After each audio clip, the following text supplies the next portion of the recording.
श्रीवास्तव। आज हम कवर करने वाले हैं क्लास 10 ज्योग्राफी प्लस हिस्ट्री के ऑलमोस्ट सारे मैप वर्क को आसान ट्रिक्स के साथ। तो स्टार्ट करते हैं हमारे मैप वर्क को। सबसे पहले मैं आपको एक इंट्रोडक्शन दे देता हूँ मैप के बारे में। बेसिकली मैप के बारे में इंट्रोडक्शन ये है कि सीबीएसई ने बोला है आपके दो तरीके के मैप आने वाले हैं। पहला है आइडेंटिफिकेशन ओनली और दूसरा है लोकेटिंग एंड लेबलिंग। आइडेंटिफिकेशन में आपको क्या करना रहेगा, पहले से पॉइंट दिए रहेंगे, पहले से एरिया शेडेड रहेगा, आपको बस बताना पड़ेगा ये कौन सा एरिया है, ये कौन सा पॉइंट है। और लोकेटिंग एंड लेबलिंग में आपको खुद से जाकर पॉइंट बनाना पड़ेगा। जैसे एयरपोर्ट पूछेगा तो आपको खुद से बताना पड़ेगा। तो एक्चुअली खुशखबरी ये है कि आपके most of the questions identification से आने वाले हैं, यानी उनकी आपको सिर्फ स्टेट याद करनी है कि वो कहाँ पढ़ते हैं, आपका पूरा मैप वर्क हो जाएगा। और इस वीडियो को देखते ही आपका मैप वर्क वैसे भी कंप्लीट हो जाएगा। स्टार्ट करते हैं पहले मैप वर्क के साथ। सॉइल क्लासिफिकेशन ये मैं आपको बता भी चुका हूँ। 6 टाइप की सॉइल होती है। हम बेसिकली 5 के राइट में पढ़ेंगे क्योंकि 5 ही पाई जाती है हमारे मैप के अंदर। F for forest, A for arid, A for alluvial, B for black, R for red and yellow. अब हम सबको पता है एलुवियल सॉइल सबसे ज्यादा पाई जाती है भारत में। अब ऐसे याद करने जाओगे तो मुश्किल होगा ना यार। तो सिंपली मैं मैप खोलता हूँ, डायरेक्ट उनको ट्रिक बता देता हूँ। इसकी सिंपल ट्रिक है FAABR। आसान हो गया। सबसे ऊपर फॉरेस्ट, यहाँ पे A यानी कि एरिड, फिर सबसे ज्यादा यानी कि ये वाला येलो वाला हमारा एलुवियल, फिर नीचे ब्लैक से ब्लैक सॉइल और उसके बगल में रेड एंड येलो सॉइल। और अब आप बोलोगे भैया लेटराइट सॉइल कहाँ पे? देखो भाई, लेटराइट सॉइल अलग अलग जगह पे थोड़ी थोड़ी सी फैली हुई है, तो इसीलिए लेटराइट सॉइल का मैप वर्क करने की जरूरत ही नहीं है। जो इन सब के अलावा बच जाए वो लेटराइट है। सिंपल सी ट्रिक है ना। तो इसकी सिंपल ट्रिक क्या होगी सॉइल क्लासिफिकेशन की? FAABR। इससे आप ये भी याद कर सकते हो कि कौन सी सॉइल कहाँ पाई जाती है। इस ट्रिक के साथ कैसे याद कर सकते हो? जैसे मैंने देख लिया F सबसे ऊपर पाई जाती है, यानी F पाई जाती होगी जम्मू कश्मीर साइड, हिमाचल प्रदेश साइड। दिमाग लगाओ, नंबर पाओ, सिंपल सी बात है। ठीक है, तो FAABR ट्रिक हमारी सॉइल क्लासिफिकेशन में काम कर जाएगी। मूव ऑन करते हैं सेकंड मैप की तरफ, दैट इज एग्रीकल्चर से है राइस और व्हीट का। कई बार पेपर में पूछता है कि बताओ राइस में कौन सी स्टेट्स में सबसे ज्यादा ग्रो किया जाता है, और कई बार पूछता है व्हीट कौन सी स्टेट्स में ग्रो किया जाता है। तो इसकी पता है सिंपल सी ट्रिक है, जहां राइस ग्रो किया जाता है वहां व्हीट ग्रो नहीं किया जाता, जहां व्हीट ग्रो किया जाता है वहां राइस नहीं किया जाता, जहां पर चावल बनता है वहां गेहूं नहीं, जहां गेहूं बनता है वहां चावल नहीं। आपको नीचे दिख रहा होगा R/W, यही है सब कुछ। पहले तो मैं आपको राइस का मैप दिखा देता हूँ। ये आपको राइस का मैप दिख गया। उसके बाद मैं आपको व्हीट का मैप दिखा देता हूँ। ये आपको व्हीट का मैप दिख गया। सिंपल है। अब इसकी सिंपल सी ट्रिक क्या बन जाती है? इसकी सिंपल सी ट्रिक बन जाती है, जैसे ही तुम्हारे सामने मैप आए, मैप को अपने दिमाग में ऐसी लाइन में काट दो और ऊपर वाला W, नीचे वाला R, WR, wheat rice, wheat rice. यार कितना आसान था, तुम लोग इतना कठिन बना के रखे हो इसको यार। सिंपल सा है, ऊपर वाला W, नीचे वाला R, WR। यानी व्हीट कहाँ प्रोड्यूस होता है? ऐसी लाइन में बांट दो, ऊपर वाले हिस्सों में व्हीट बनता है और ऐसी लाइन में जो जो नीचे मिले वो सब वहां पर राइस बनता है। आसान है ना। तुमको ये खाली आइडेंटिफाई करने को आने वाला है। तो तुम्हारा आई थिंक सो अभी तक आते आते सॉइल क्लासिफिकेशन तैयार हो गया होगा, व्हीट और राइस भी तैयार हो गया होगा। अब आते हैं हमारे नेक्स्ट टॉपिक पे, दैट इज वो हमारा है iron ore mines. Iron ore mines भी आपको सिर्फ आइडेंटिफाई करने को आने वाली है, यानी सिर्फ आपको ये याद करना है कि ये कहाँ पे पड़ती हैं। आपको इनकी एग्जैक्ट पोजीशन याद नहीं करनी है। क्यों? क्योंकि पेपर में पहले से आपको एक पॉइंट दिया रहेगा और वो आपको पूछेगा बताओ ये कौन सी माइन है। तो 5 आयरन ओर माइन होती हैं, बेलारी, कुद्रेमुख, दुर्ग, बेलडाला और मयूरभंज। अब इनकी पोजीशन आपको दिख रही है कर्नाटक, छत्तीसगढ़, उड़ीसा। मैं कैसे याद करता था? मेरी ट्रिक जानना चाहते हो? सिंपल है। मैं मान लेता था ये 5 दोस्त है। मैं मानता था ये 5 दोस्त है और मैं इनकी कहानी कैसे बताता था कि बिलारी और कुदेरमुख दोनों कर्नाटका में रहते हैं, दुर्गा और उसकी बैल छत्तीसगढ़ में रहती है, बेचारा मयूर अकेला उड़ीसा में रहता है। इस तरीके से मैं याद करते हुए मुझे याद हो गया। अब आपको लगेगा यार ट्रिक बहुत लंबी है। आप लोगों ने 21 चैप्टर पढ़ लिए, वो आपको लंबी नहीं लगे, ये ट्रिक आपको लंबी लगेगी यार।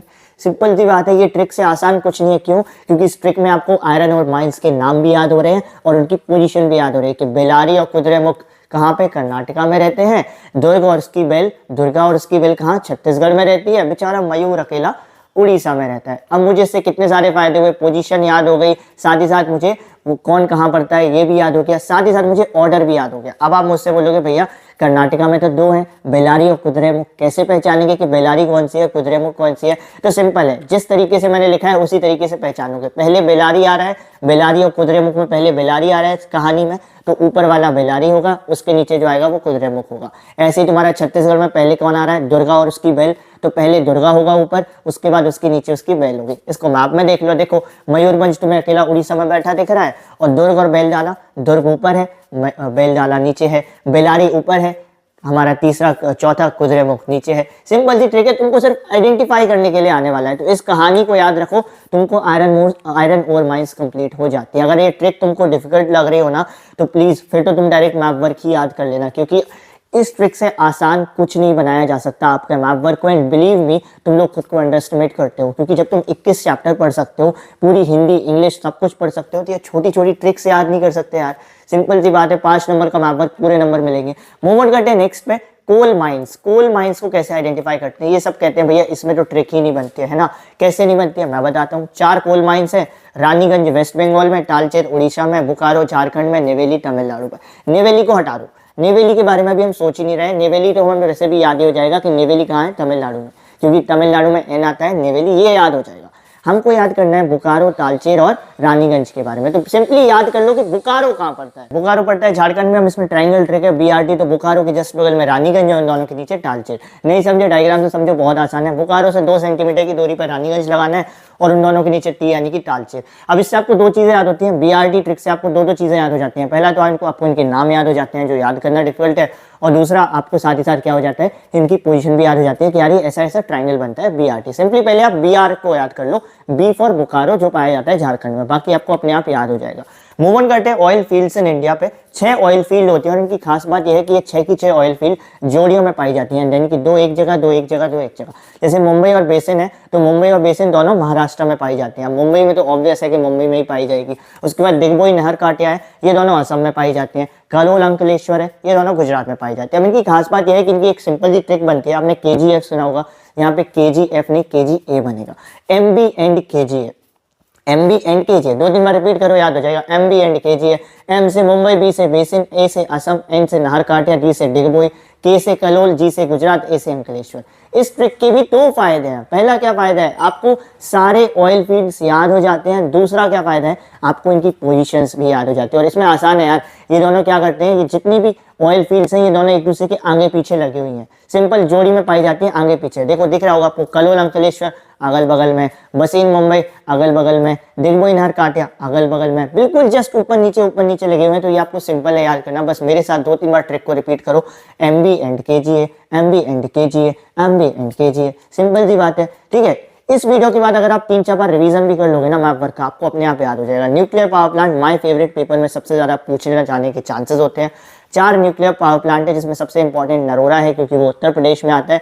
तो नरोरा उत्तर प्रदेश, तारापुर महाराष्ट्र, ककरापारा गुजरात एंड कलपक्कम तमिलनाडु। इसकी सिंपल सी ट्रिक है, इसमें सिंपल आपको सी बनाना होता है। सी का मतलब वो नहीं जो आप समझ रहे हो, सी का मतलब है अल्फाबेट वाला सी बनाना होता है, ठीक है। कैसा सी की शुरुआत होती है नरोरा से, तो सिंपली तुमको नरोरा पता होना चाहिए। नरोरा कहाँ है, उत्तर प्रदेश में। और समझ के चलो, तुम एक ट्रेन चला रहे हो, तुमको सी के शेप में चलाना है कि भारत के बॉर्डर्स को टच कराते हुए तुमको यहाँ आना है। सिंपल सा है, NKTK यानी कि नरोरा, ककरापारा, तारापुर एंड कलपक्कम। सिंपल सी पोजीशन है। इनकी पोजीशन याद करना जरूरी भी है, लेकिन ये सिर्फ आपको क्या है, इसको आपको लोकेट करना भी आएगा। ये जो टॉपिक है ना, nuclear power plant, thermal power plant, इनको आपको लोकेट करने को भी बोलेगा। इसीलिए मैं आपको यहाँ पे इनकी पोजीशन लोकेट करना सिखा रहा हूँ कि आपको क्या बनाना है, सी बनाना है। इंडिया के बॉर्डर से निकालते हुए सी बनाना है, जिसकी ट्रिक है NKTK, नरोरा, काकरापारा, तारापुर एंड कलपक्कम। और ये ज्यादातर आप देखोगे सबको इनकी स्टेट के एंड में ही पाया जाता है। ककरापारा, तारापुर तो बिल्कुल अगल बगल में ही है, तो इसमें कोई दिक्कत होगी नहीं। नरोरा और कलपक्कम के लिए मैंने बता दिया, सी बना देना। 2-3 बार इसका रिवीजन कर लेना, तुमको पक्का याद हो जाएगा, ठीक है। अब आते हैं मेजर पोर्ट्स इन इंडिया, जिसमें सबसे ज्यादा डिफिकल्टी होती है बच्चों को।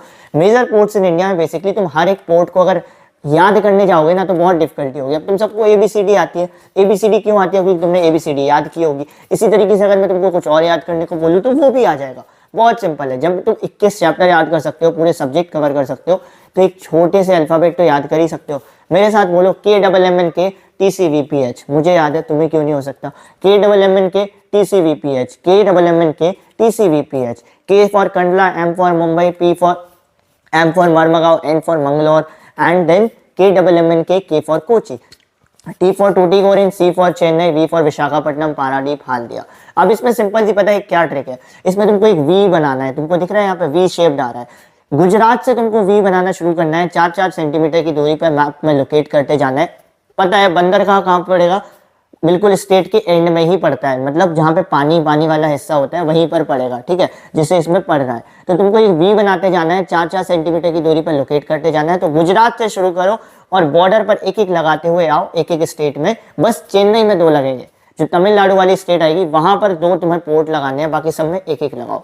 और ये आसान है, इसमें एक और भी चीज़ है, अगर तुम ध्यान से देखो तो कंडला के जस्ट सामने हल्दिया है, मुंबई के जस्ट सामने विशाखापट्टनम है, मरमगांव के जस्ट सामने क्या है, मरमगांव के सामने कुछ नहीं है तो और भी आसान है, मंगलौर के जस्ट सामने चेन्नई है, कोचिन के जस्ट सामने टूटीकोरिन। यानी एक को याद कर लो, बाकी सारे अपने आप याद हो जाते हैं, आमने सामने आमने सामने आमने सामने। सिंपल ट्रिक मेरे साथ बोलो, KMMN TCVPH। गुजरात से शुरू करो, एक एक लगाओ, तमिलनाडु में 2 लगाओ, बात खत्म।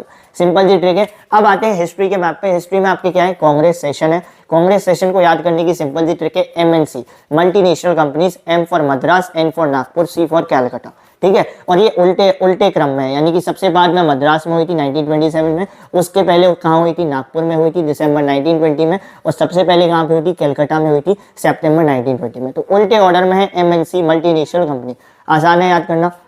और मूवमेंट का सिंपल है, मूवमेंट तो सबसे पहले चंपारण मूवमेंट कहाँ पे हुआ था, चंपारण हमारा कहाँ पे पड़ता है, बिहार में पड़ता है, ये तो सबको पता होगा। खेड़ा गुजरात में पड़ता है, अहमदाबाद गुजरात में पड़ता है, अमृतसर पंजाब में पड़ता है, चौरी चौरा उत्तर प्रदेश में पड़ता है, डांडी तुम्हारा गुजरात, यानी 3 तो गुजरात में पड़ रहे हैं, तो 3 तो वो आसान हो गए। और जो चंपारण और चौरी चौरा है, इसकी एक खास बात बता दूं, चंपारण चौरी चौरा अगल बगल में है, चंपा चौरी अगल बगल, जस्ट चंपारण की याद कर लो तो उसके जस्ट बगल में चौरी चौरा है, या चौरी चौरा की याद कर लो तो उसके जस्ट बगल में चंपारण है। बहुत ही ऑब्वियस है। और अमृतसर किसको नहीं पता यार, पंजाबियों वाला राज्य है, अमृतसर नहीं पता तो क्या कर रहे हो। हाँ, अमृतसर तो सभी को पता होना चाहिए, क्योंकि अमृतसर में शायद से तुम्हारा एक एयरपोर्ट भी पड़ता है, तो अमृतसर भी तुमको पता होना चाहिए। तो पहले तो ये सेशन देख लो, नागपुर, मद्रास और कलकत्ता। अब मद्रास को याद करना आसान है, क्यों, क्योंकि मद्रास आपके मैप में कई बार आने वाला है, ज्योग्राफी में भी मद्रास कई बार है। मद्रास को ज्योग्राफी में चेन्नई के नाम से बोला गया है, तो चेन्नई तुम सबको पता है, तो वही मद्रास होता है, जहाँ पर सितंबर 1927 में हुआ था। नागपुर और कलकत्ता के लिए कोई ट्रिक नहीं बनाऊंगा मैं, उसको तुमको याद ही करना पड़ेगा, क्योंकि ये इंपॉर्टेंट है। ठीक है, तो इन दोनों को तुम याद भी कर लेना, आसान है वैसे याद करना, कलकत्ता और नागपुर दोनों को याद करना बड़ा आसान है। ठीक है, उसके बाद आ जाते हैं हमारे इस मूवमेंट पर, कि जो मूवमेंट हुए उनकी पोजीशन कैसे याद करेंगे। तो मैंने सबसे पहले तुमको बता दिया, CC चंपारण चौरी, चंपा चौरी अगल बगल में है, जस्ट चौरी की याद कर लो तो चंपा की याद हो गई। सिंपल है, चंपा चौरी क्या है, हस्बैंड वाइफ है, इन दोनों की पोजीशन जस्ट अगल बगल में है, जहां पर चौरी उसके जस्ट बगल में चंपा, दोनों हमेशा साथ साथ रहते हैं, सिंपल सी बात है। उसके बाद आ जाओ तुम अपने गुजरात में बेसिकली खास बात क्या है, गुजरात में अहमदाबाद, खेड़ा, डांडी तीनों पाए जाते हैं। तो बेसिकली इसमें भी तुम्हारा एक तरीके से ट्राइंगल बन रहा है, दिख रहा है तुमको, AKD अहमदाबाद, खेड़ा और डांडी। सिंपल सी ट्रिक है यार, AKD अहमदाबाद, खेड़ा, डांडी। और एक फाइनल ट्रिक जो तुम्हारी रह जाती है अमृतसर पे। अब एक एक सवाल कभी कभी आ जाता है, लाहौर पूछ लेता है, वैसे आपके सिलेबस में है ही नहीं कि लाहौर सेशन ऑफ कांग्रेस जो दिसंबर 1929 में हुआ था वो कहाँ है, लाहौर कहाँ है। तो लाहौर अमृतसर के जस्ट बगल में, जैसे चंपा चौरी का रिश्ता है वैसे लाहौर अमृतसर का है, कि दोनों अगल बगल में। तो अमृतसर याद है तो अमृतसर के जस्ट बगल में, यानी कि देश से बाहर लगाना, क्योंकि लाहौर पाकिस्तान में आता है, अपने देश में मत लगाना। ठीक है, तो लाहौर अमृतसर के जस्ट बगल में आता है। तो ये तो तुम्हारे मैप वर्क के ऑलमोस्ट सारे क्वेश्चन कवर होते हैं। अब तुम कहोगे कि भैया आपने एयरपोर्ट्स नहीं कराया, सॉफ्टवेयर टेक्नोलॉजी पार्क नहीं कराया, वो क्यों नहीं कराया। उसके लिए यार सिंपल सा रीज़न है, क्योंकि अगर वो तुम लोग ट्रिक के सहारे बैठे हो तब तो फिर बहुत बड़ी गलत फहमी में हो। वो तुमको खुद से याद ही करने पड़ेंगे। क्यों, क्योंकि वो क्या है, वो तो यार शहर के मेन हिस्सों में पाए जाते हैं। एयरपोर्ट थोड़ी ना किसी गांव में पाया जाएगा, या तो शहर की किसी मेन राज्य की, या तो किसी मेन सिटी में, या उसकी कैपिटल में पाया जाएगा। ऐसी सॉफ्टवेयर टेक्नोलॉजी पार्क भी है। इसको ना तुम क्या करो, ये जो मैप है सॉफ्टवेयर टेक्नोलॉजी पार्क के और ये जो एयरपोर्ट के, इनको तो जहाँ सोते हो, जहाँ बैठते हो मोस्ट ऑफ द टाइम वहीं पर लगा लो, अपने आप 2 दिन के अंदर तुम्हें याद हो जाएंगे। एट द एंड बस यही कहूँगा, ये जो मैप वर्क की वीडियो मैंने बताई है, इन ट्रिक को आप हर रोज 5-5 मिनट दोगे, आने वाले जितने भी दिन आपके पास बचे हैं आपका मैप वर्क तैयार हो जाएगा। एंड बिलीव मी, आपके मैप वर्क के सारे क्वेश्चन बड़े ही अच्छे जाएंगे। ये PDF मैं आपको टेलीग्राम चैनल पर भी दे दूंगा, तो टेलीग्राम चैनल को भी ज्वाइन कर लेना। मिलते हैं हमारी नेक्स्ट वीडियो में, तब तक के लिए all the best everyone, thank you.